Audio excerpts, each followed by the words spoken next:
The diner buzzed softly under dim yellow lights, the kind that made the chrome counters gleam and cast long shadows over the checkerboard floor. It was late, past midnight, and the few remaining customers sat hunched over their coffee cups, lost in thought. Behind the counter, Anna wiped down the surface with practiced motions, her eyes scanning the room as she always did, attentive, cautious, unnoticed.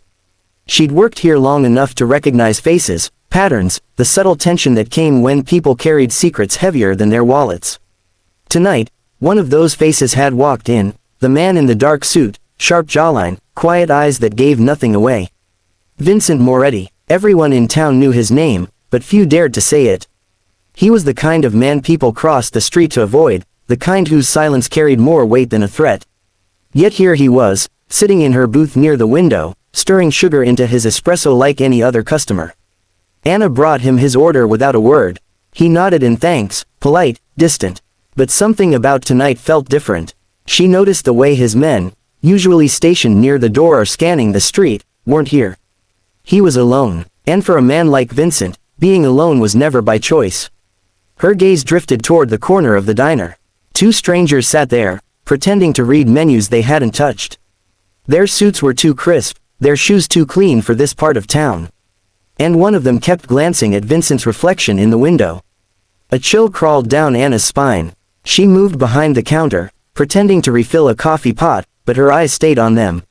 One of the men shifted, sliding a hand under his jacket. She caught a glimpse of black metal. Her breath hitched. Vincent raised his cup, oblivious, eyes lost in thought. In that instant, everything around her slowed.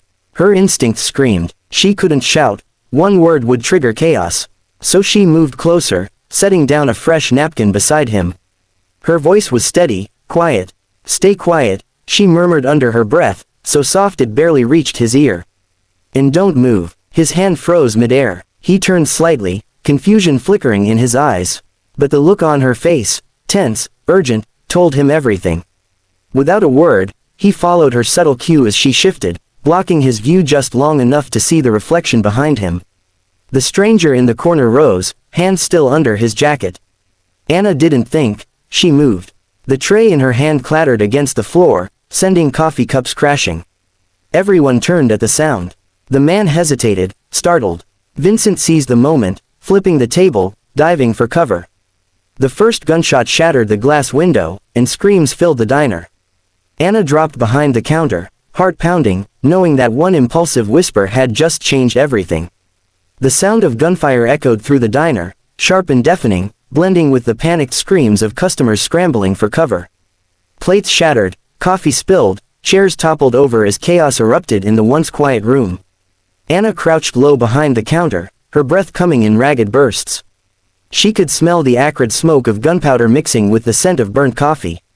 Her hands trembled, but she forced herself to stay still. She had made her move, now she had to survive it.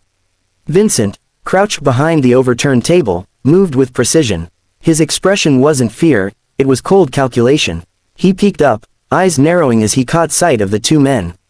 Their posture, their coordination, this wasn't a robbery.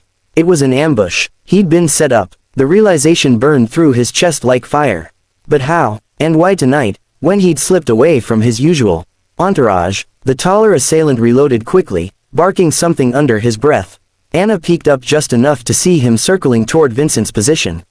Her heart raced. Without thinking, she grabbed the heavy steel coffee pot beside her.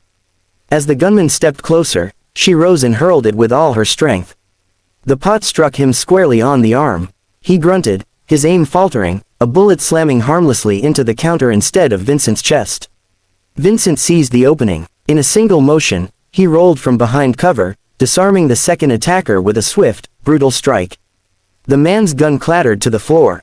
A second later, Vincent was on his feet, pinning the assailant against the wall, fury flashing in his eyes. "Who sent you?" he demanded. The man said nothing, jaw clenched, gaze flicking toward the broken window as if weighing escape. The first attacker groaned, trying to stand, but Anna was already there, holding a broken chair leg like a weapon. Her hands shook, but her eyes were fierce. "Don't move," she said, her voice low, steady. The gunman hesitated. Something in her gaze told him she meant it. Sirens wailed in the distance, growing louder with every heartbeat. Vincent glanced toward the door, calculating his options. Staying meant questions he didn't want to answer. But leaving the woman who had just saved his life, that wasn't in his nature. He turned to her, voice calm but urgent. "You're coming with me." Anna blinked. "What? There's no time." He reached out, steadying her trembling hands. "If they were here for me, they'll come back for you. You saw too much." Her mind spun, torn between disbelief and instinct. Outside, red and blue lights flashed across the shattered windows. Inside, Vincent's grip was firm, his eyes sharp with unspoken promise. In that moment, Anna understood, her life had just crossed a line. There was no going back to normal. Not after tonight.